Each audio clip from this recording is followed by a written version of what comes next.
Mi hermana me gritó que no era nadie, pero el abogado sacó el poder notarial a mi nombre. Capítulo 1. El grito que cambió todo. Nunca pensé que las palabras de mi hermana Carmen me perseguirían durante años. Fue un martes de abril en Buenos Aires, cuando las hojas del jacarandá de la esquina comenzaban a caer sobre las veredas de Palermo. El aire fresco del otoño porteño se colaba por las ventanas abiertas de la casa de mamá, donde habíamos crecido juntas, pero donde ahora solo quedaban recuerdos y una tensión que cortaba el aire como un cuchillo. «Vos no sos nadie en esta familia, Sofía», me gritó Carmen con una furia que nunca le había visto. Sus ojos, del mismo color avellana que los míos, brillaban con una mezcla de rabia y desprecio. Mamá siempre me prefirió a mí. Yo soy la hija mayor, yo soy quien decide qué pasa con esta casa. Estaba parada en el living, rodeada de las fotos familiares que colgaban de las paredes empapeladas con ese diseño floral que mamá había elegido décadas atrás.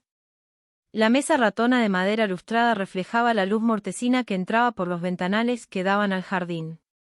Todo en esa casa hablaba de una vida construida con amor, pero las palabras de Carmen habían llenado cada rincón de amargura. «Carmen, por favor, no digas eso», le supliqué, sintiendo como se me quebraba la voz. «Somos hermanas, esto no debería ser así». Pero ella siguió, implacable: «Hermanas. ¡Qué ironía! Mamá te tuvo porque no tuvo más remedio, pero yo siempre fui su orgullo. Esta casa es mía, y vos no tenés derecho a nada». Hacía apenas 2 semanas que mamá había fallecido. Esperanza Rodríguez, una mujer pequeña pero fuerte como un roble, había partido en silencio una madrugada, dejándonos huérfanas y con el corazón roto.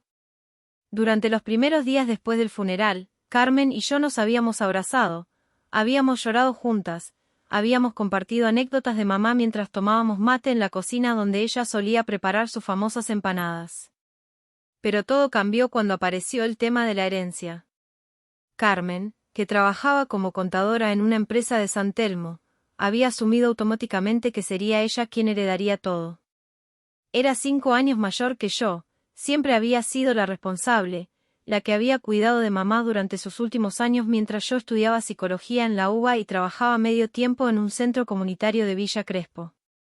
«Esta conversación no va a llegar a ningún lado», murmuré, tomando mi cartera. «Mañana vamos al abogado, como quedamos. Ahí vamos a aclarar todo». Carmen se cruzó de brazos, con esa actitud desafiante que había perfeccionado desde chica. «Anda nomás. Vas a ver que tengo razón. El doctor Mendoza te va a explicar que esta casa es mía, que todo lo que mamá construyó me pertenece». Salí de la casa sintiendo que cada paso me alejaba no solo de ese lugar, sino de la hermana que creía conocer. El colectivo 152 me llevó de vuelta a mi departamento de un ambiente en Villa Crespo, un monoambiente que alquilaba desde hacía 3 años. Mientras miraba por la ventanilla cómo pasaban las calles de Buenos Aires, no podía dejar de pensar en las palabras de Carmen. ¿Realmente no era nadie en mi familia? Esa noche, acostada en mi cama individual, escuchando el murmullo constante del tráfico de la avenida Corrientes, no pude conciliar el sueño. Las palabras de Carmen resonaban en mi cabeza una y otra vez: «Vos no sos nadie en esta familia». Pero algo en mi interior me decía que había más de lo que aparentaba en toda esta situación. Al día siguiente, en el estudio del doctor Mendoza, descubriría que mamá había guardado secretos que cambiarían todo para siempre. Capítulo 2. La cita con el destino. La oficina del doctor Mendoza estaba ubicada en el 5º piso de un edificio elegante de Recoleta, con esos ascensores antiguos que crujen al subir y ventanas que daban a la Plaza San Martín. Era un estudio jurídico de esos que inspiran respeto, con bibliotecas llenas de códigos legales encuadernados en cuero y diplomas enmarcados que colgaban de las paredes de madera oscura. Llegué puntual a las 10 de la mañana, como habíamos acordado.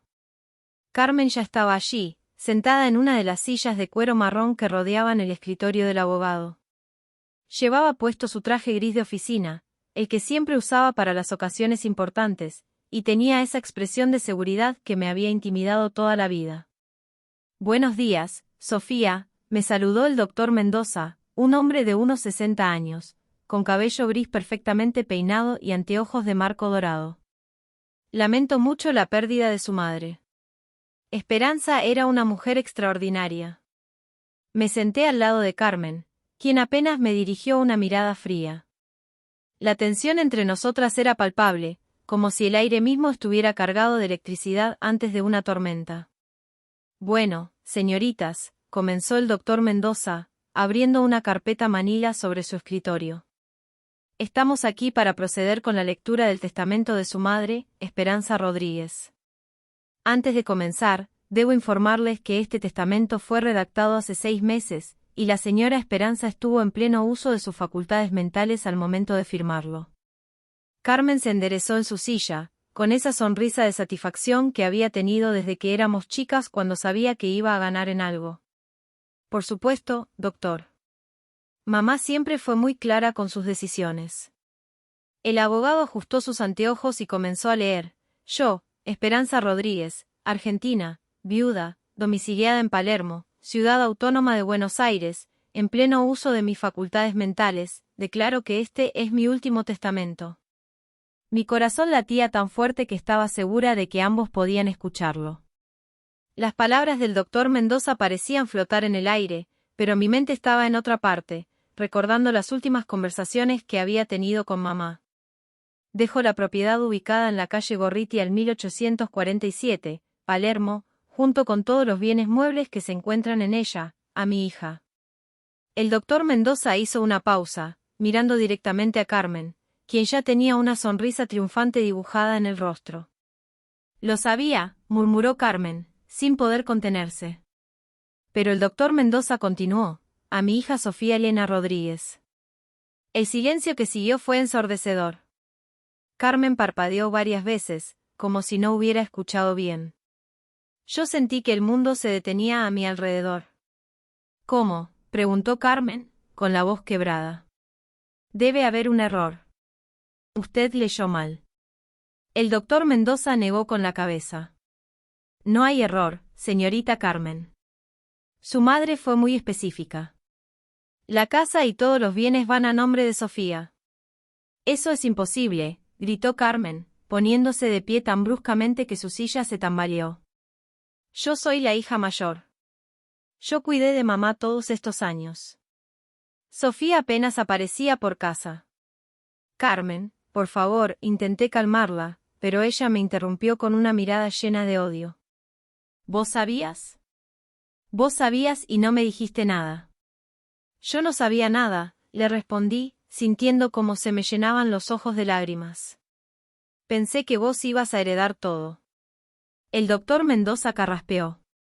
Hay algo más. Su madre también dejó una carta para ambas. Sofía, además de la casa, también tienes un poder notarial que tu madre había establecido hace tiempo. Aparentemente, ella confiaba en que tú serías quien mejor manejaría los asuntos familiares. Carmen se desplomó en la silla, con la cara pálida como el papel. No puedo creerlo. Después de todo lo que hice por ella. Pero yo estaba igual de sorprendida. ¿Por qué mamá había tomado esta decisión? ¿Por qué nunca me había dicho nada?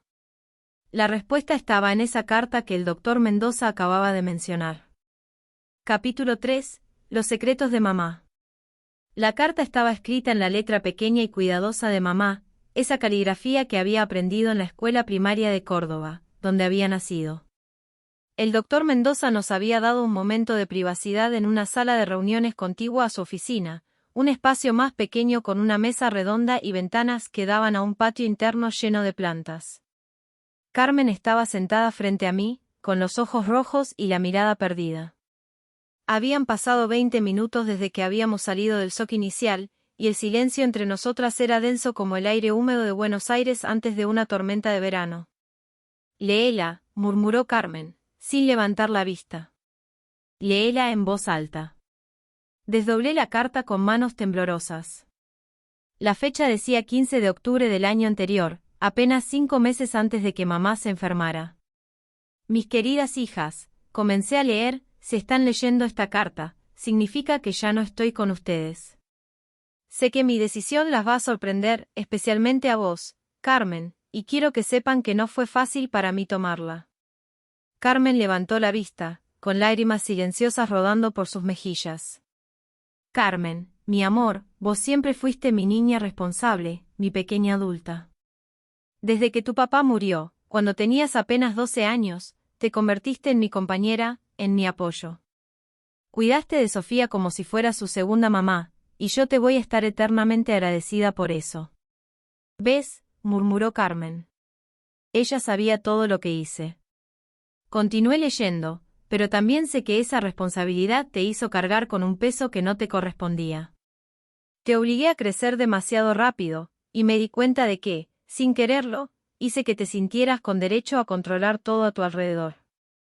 Carmen me miró con los ojos muy abiertos. ¿Qué significa eso? Sofía, mi bebé, vos siempre fuiste mi alma libre. Cuando eras chica, me preocupaba que fueras demasiado soñadora, demasiado confiada. Pero con los años me di cuenta de que esa bondad tuya, esa capacidad de ver lo mejor en las personas, es exactamente lo que esta familia necesita. Hice una pausa, sintiendo como se me formaba un nudo en la garganta. El año pasado, cuando empecé a sentirme mal, las observé a las dos. Carmen, vos querías controlar cada aspecto de mi tratamiento, cada decisión médica. Sofía, vos solo querías que yo fuera feliz, que tuviera paz. Eso no es cierto, susurró Carmen. Yo solo quería que se cuidara. Carmen, amor mío, tu hermana venía a casa todos los martes y jueves después del trabajo. Se sentaba conmigo a tomar mate, me contaba de sus pacientes en el centro comunitario, me hacía reír con sus historias. Vos venías los fines de semana con listas de cosas que tenía que hacer, médicos que tenía que ver, medicamentos que tenía que tomar. Carmen se cubrió la cara con las manos. Solo quería ayudar. La casa va a estar en buenas manos con Sofía, continué leyendo. Ella va a saber convertirla en un hogar, no en un museo. Va a saber cuándo vender si es necesario, cuándo quedarse si es lo correcto. Pero más importante, va a saber perdonar. ¿Perdonar qué?, preguntó Carmen, levantando la vista. Carmen, espero que puedas perdonarme por no haberte preparado para esta decisión. Y espero que las dos puedan perdonarse entre ustedes por todo el dolor que se van a causar en estos días. El aire en la habitación se sentía espeso. Yo tenía la sensación de que mamá estaba allí con nosotras, observándonos, esperando a ver qué íbamos a hacer con sus palabras. Hay algo más, continué. Carmen, en el cajón de mi mesa de luz van a encontrar una libreta azul. Ahí anoté todos los gastos que hiciste en la casa durante estos últimos años, todos los arreglos que pagaste, todas las veces que me compraste medicamentos. Sofía, quiero que le devuelvas cada peso. Carmen me miró con sorpresa. ¿Ella sabía? Y hay otra cosa que tienen que saber. En el Banco Santander de la sucursal de Santa Fe y Callao, hay una caja de seguridad a nombre de las dos. El número es 1247. La llave está en mi joyero, dentro de la cajita de terciopelo rojo. Carmen y yo nos miramos por primera vez desde que habíamos entrado a esa oficina. ¿Qué puede haber en esa caja?, le pregunté. No tengo idea, respondió ella, secándose las lágrimas. Mamá nunca me habló de ninguna caja de seguridad. La carta terminaba con las palabras que cambiarían nuestra relación para siempre. Mis niñas, la sangre las une, pero el amor las puede separar o las puede hacer invencibles. Ustedes deciden. Esa tarde, caminando juntas hacia la casa de Palermo, no sabíamos que lo que íbamos a encontrar en esa caja de seguridad revelaría un secreto que mamá había guardado durante más de 20 años. Capítulo 4. El secreto del banco. El Banco Santander de Santa Fe y Callao era uno de esos edificios clásicos de Buenos Aires, con fachada de mármol y columnas que habían visto pasar décadas de historia argentina. Carmen y yo llegamos juntas un miércoles por la mañana, después de haber pasado la noche anterior en la casa de Palermo, buscando la llave en el joyero de mamá.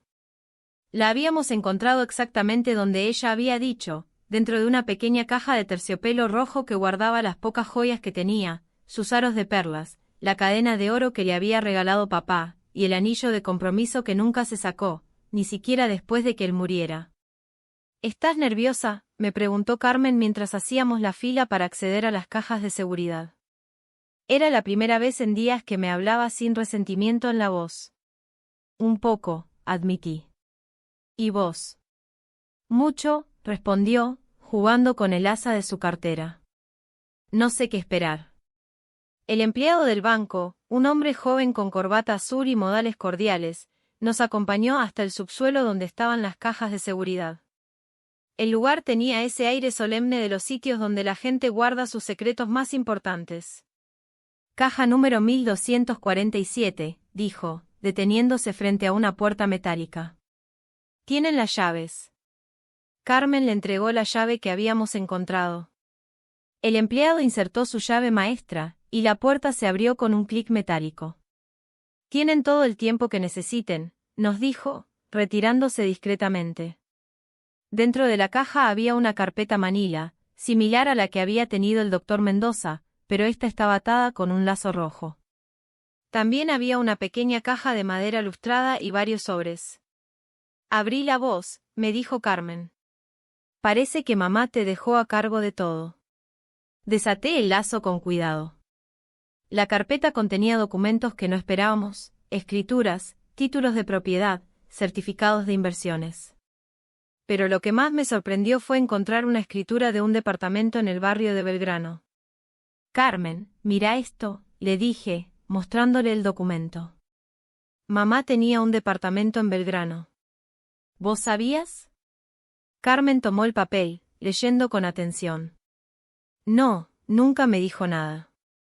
Según esto, lo compró hace 15 años. Hay más, agregué, revisando otros documentos. Tenía inversiones en el banco, plazos fijos, bonos. Carmen, mamá tenía mucho más dinero del que pensábamos. En uno de los sobres encontramos fotos. Eran fotografías de mamá de cuando era joven, pero no la reconocí en muchas de ellas. Estaba elegantemente vestida, en lugares que parecían caros, acompañada de un hombre que no era papá. ¿Quién es este?, preguntó Carmen, señalando al hombre de las fotos. No tengo idea, respondí. Nunca lo vi.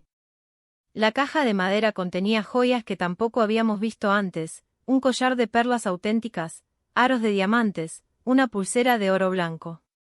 Pero lo que más me impactó fue encontrar una pequeña libreta con la caligrafía de mamá. Es como un diario, murmuré, hojeando las páginas.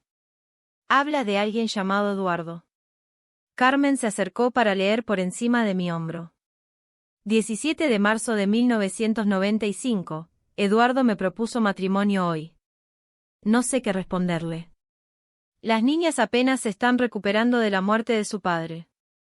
¿Será justo para ellas? ¿Mamá estuvo a punto de casarse de nuevo?, preguntó Carmen, con la voz ahogada. Seguí leyendo. 25 de abril de 1995, le dije que no a Eduardo.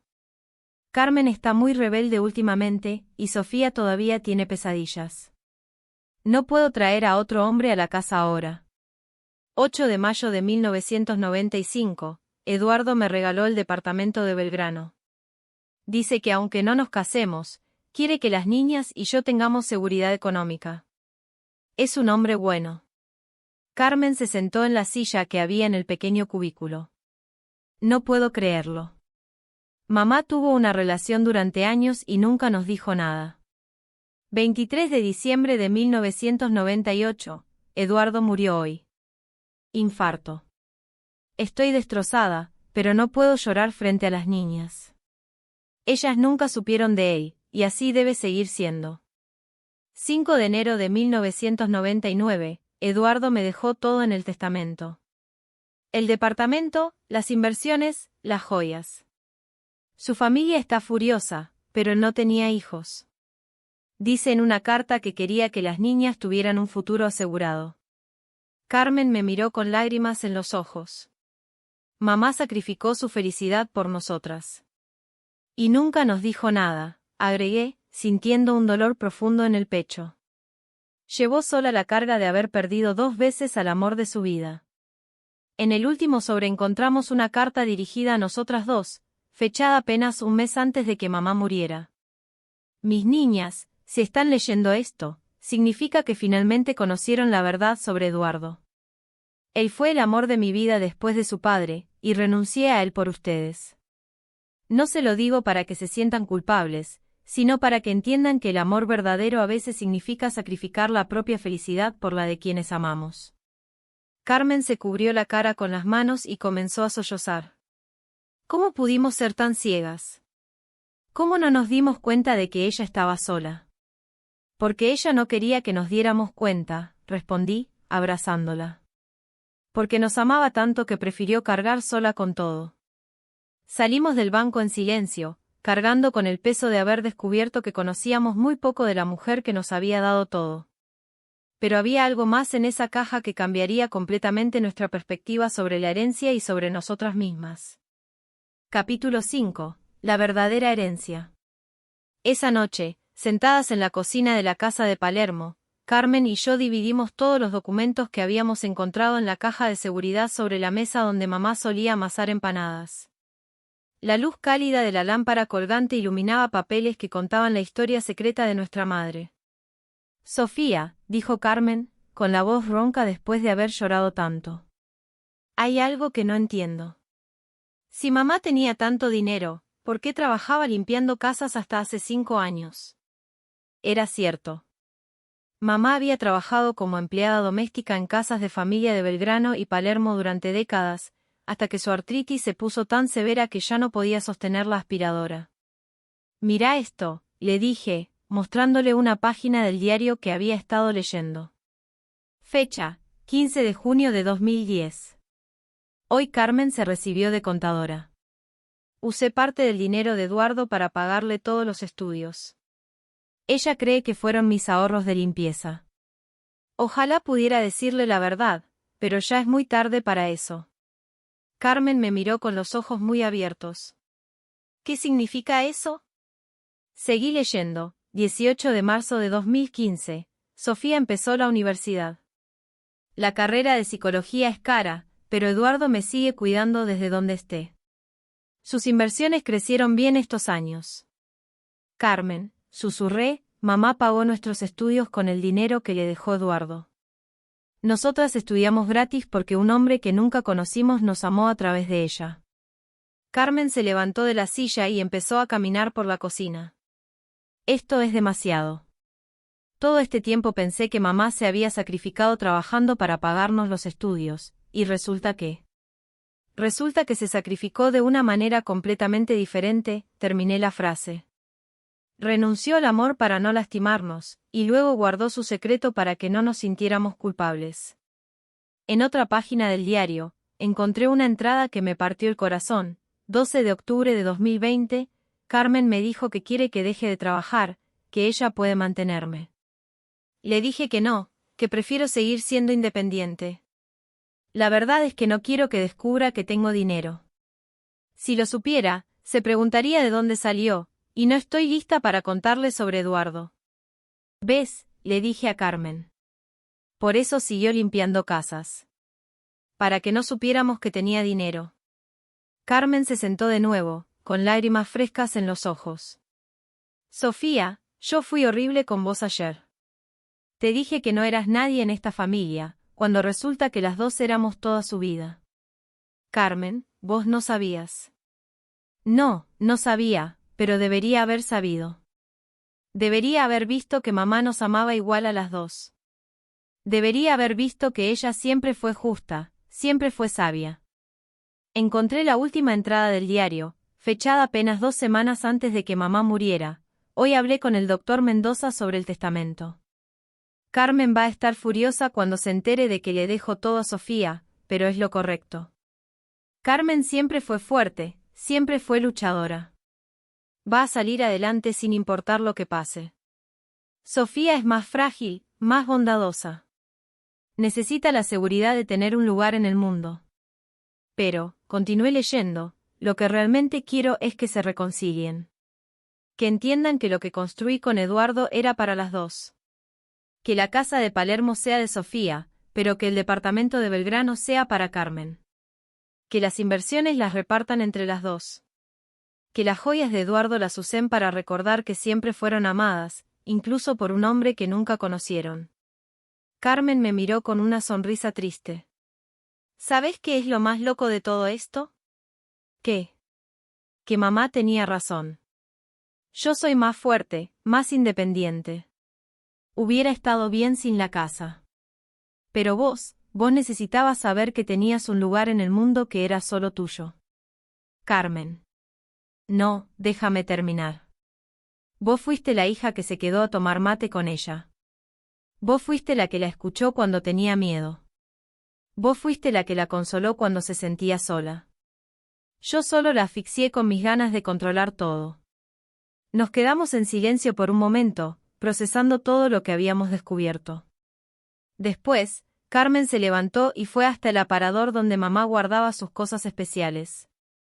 Sofía, me dijo, sacando una botella de vino tinto que había estado guardada para una ocasión especial.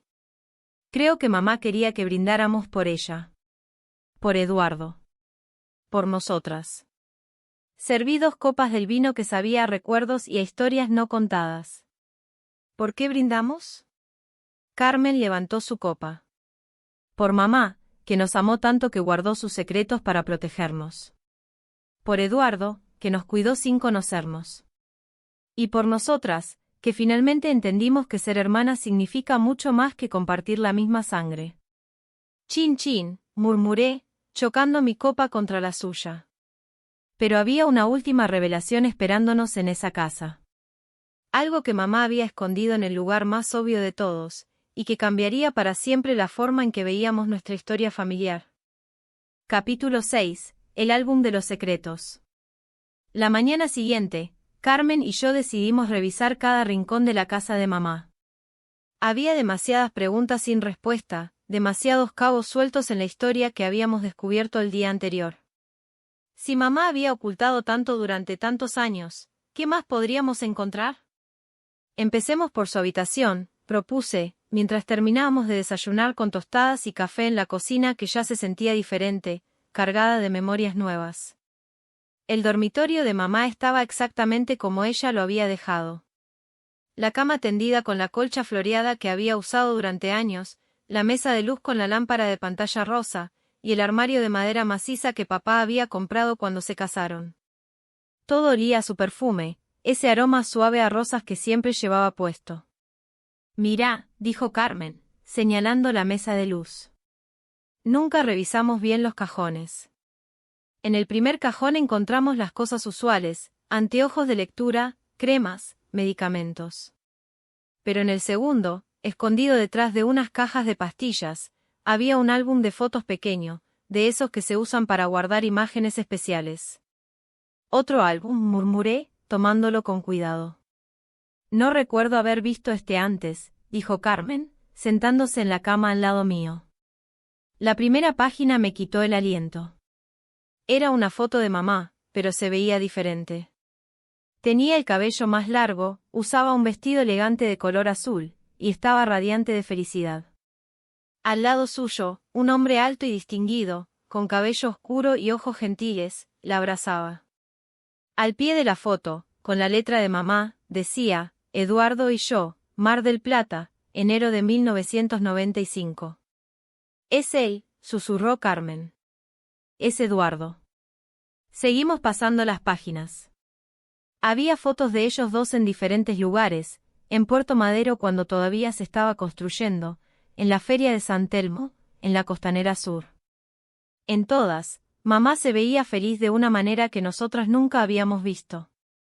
«Mira esta», dijo Carmen, señalando una foto donde mamá y Eduardo estaban en lo que parecía ser un restaurante elegante. Dice, «Cena de Navidad, 1996». Eduardo me regaló la pulsera de oro. Es la que encontramos en la caja de seguridad. Pero lo que más me impactó fue encontrar una foto donde Eduardo aparecía solo, parado frente a una casa que me resultaba familiar. Cuando leí la inscripción, entendí por qué, Eduardo frente a nuestra casa, 1997. Dice que algún día va a conocer a las niñas. Carmen, le dije, con la voz temblorosa, él estuvo aquí. Eduardo estuvo parado frente a nuestra casa. ¿Qué? Carmen tomó la foto y la examinó detenidamente. Es nuestra casa. Es exactamente nuestra casa, pero el jardín se ve diferente. Seguimos revisando el álbum. Había una foto particularmente conmovedora, Eduardo sentado en un banco de la Plaza Cortázar, en Palermo, con 2 paquetes de regalo en las manos. La inscripción decía, cumpleaños de Carmen y Sofía, 1998. Eduardo compró regalos que nunca pudieron recibir. ¿Te acordás de ese cumpleaños?, me preguntó Carmen. Sí, respondí, sintiendo un escalofrío. Fue el año en que mamá apareció con juguetes caros que dijo que había comprado en una liquidación. Yo tenía 8 años, vos 13. Los regalos eran de él, murmuró Carmen. Mamá le dijo que éramos sus hijas, y él nos compró regalos de cumpleaños. En las últimas páginas del álbum encontramos algo que nos partió el corazón, cartas. Eran cartas que Eduardo le había escrito a mamá, pero no cartas de amor romántico. Eran cartas donde él preguntaba por nosotras. Querida Esperanza, leí en voz alta, ¿cómo está Carmen con sus estudios? Escuché que quiere ser contadora.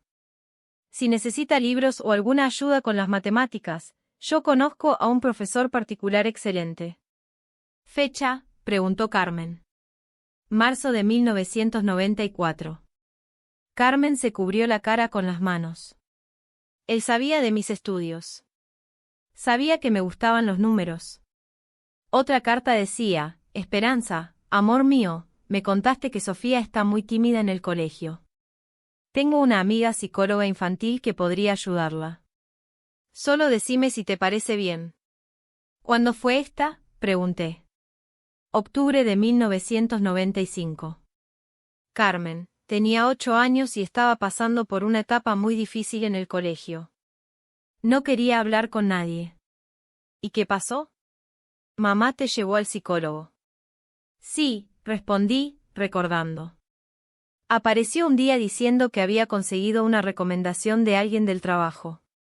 Fui durante 6 meses, y me ayudó muchísimo. Era Eduardo, susurró Carmen. Él consiguió la psicóloga para vos. La última carta era la más emotiva. Esperanza, mi amor, sé que tomaste la decisión correcta. Las niñas son lo más importante, y yo respeto que no quieras confundirlas trayendo a otro hombre a sus vidas tan pronto después de perder a su padre. Pero quiero que sepas que las amo como si fueran mías. Voy a cuidar de ustedes 3 desde las sombras, para siempre. Carmen y yo nos quedamos en silencio, abrazadas en la cama de mamá, llorando por todo lo que habíamos perdido sin saber que lo teníamos. Sofía, dijo Carmen después de un rato, creo que hay algo más que tenemos que hacer. ¿Qué? Tenemos que buscar a la familia de Eduardo. Tenemos que agradecerle. ¿Pero cómo? Ni siquiera sabemos su apellido completo. Carmen sonrió por primera vez desde que había empezado toda esta historia. Soy contadora, ¿te acordás? Sé cómo investigar. Y tenemos documentos con su nombre completo en la caja de seguridad. Esa tarde, mientras Carmen usaba su computadora para buscar información sobre Eduardo Ramírez Soto, yo me quedé en la cocina, leyendo una y otra vez las cartas de un hombre que nos había amado sin conocernos. Sofía, gritó Carmen desde la sala. Encontré algo. Corrí hacia donde estaba.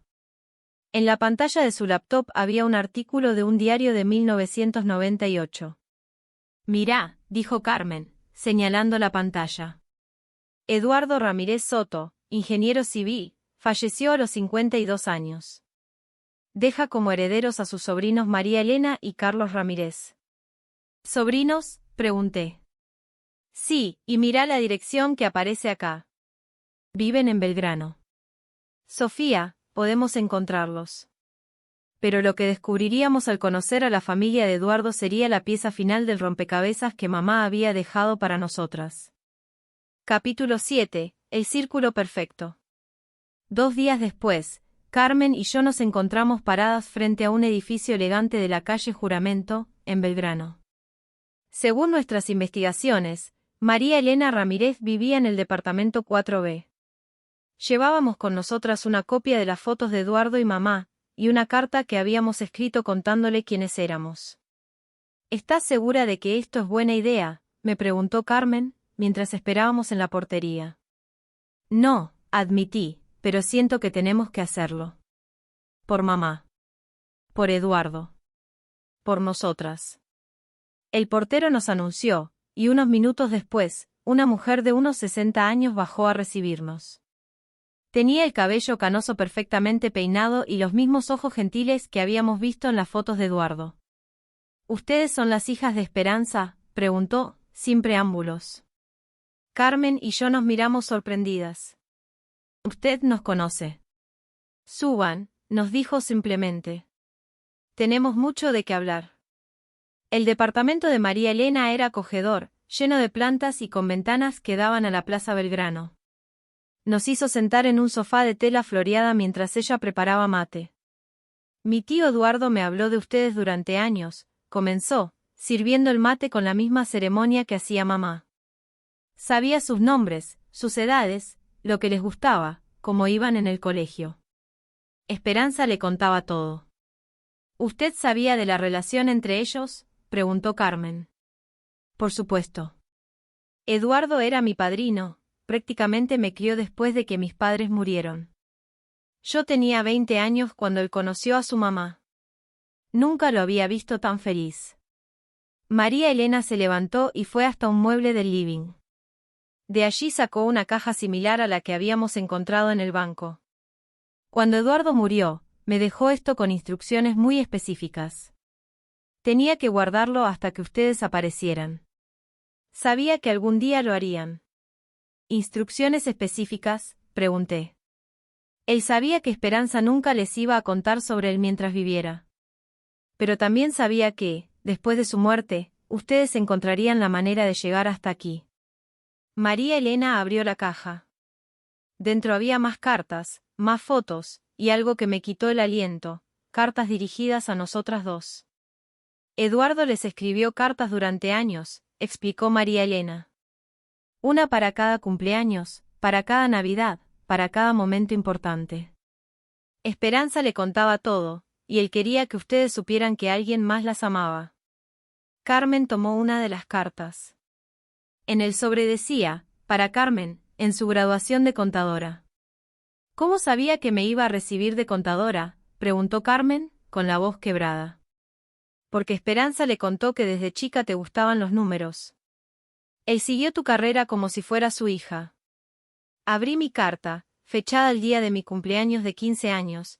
Querida Sofía, hoy cumplís 15 años y tu mamá me contó que querés estudiar para ayudar a las personas. Sé que vas a ser una psicóloga maravillosa, porque tenés el corazón más grande del mundo. Aunque nunca nos vamos a conocer, quiero que sepas que estoy orgulloso de vos. Carmen leyó la suya en voz alta. Carmen, mi niña responsable, hoy te recibiste de contadora. Tu mamá me contó que fuiste la primera de tu clase. Sé que vas a cuidar muy bien de tu familia, pero no te olvides de cuidarte a vos también. Hay algo más, dijo María Elena, sacando un sobre más grande. Esta carta es para las dos, y tenía que dárselas solo cuando hubieran aprendido a quererse de nuevo. ¿Cómo sabía que nos habíamos peleado?, pregunté. Porque conocía a su mamá. Sabía que iba a dejar todo a una sola, y sabía que eso las iba a lastimar. Pero también sabía que, si ustedes llegaban hasta aquí, significaba que habían entendido. Carmen abrió el sobre. La carta estaba fechada apenas un mes antes de que Eduardo muriera. Carmen y Sofía, leyó, si están leyendo esta carta, significa que finalmente conocieron mi historia con su mamá. Quiero que sepan que los años que pasé amando a Esperanza fueron los más felices de mi vida, no solo porque la amaba a ella, sino porque a través de ella pude amarlas a ustedes. Esperanza me contó que Carmen era la fuerte, la que cuidaba de todos. Y que Sofía era la sensible, la que necesitaba más cariño. Pero lo que Esperanza no veía, y lo que yo sí pude ver desde afuera, es que las dos eran exactamente lo que la otra necesitaba.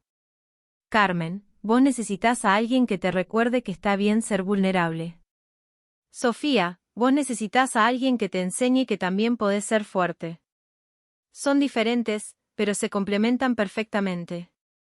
El dinero que les dejé, la casa, las inversiones, todo eso es solo material.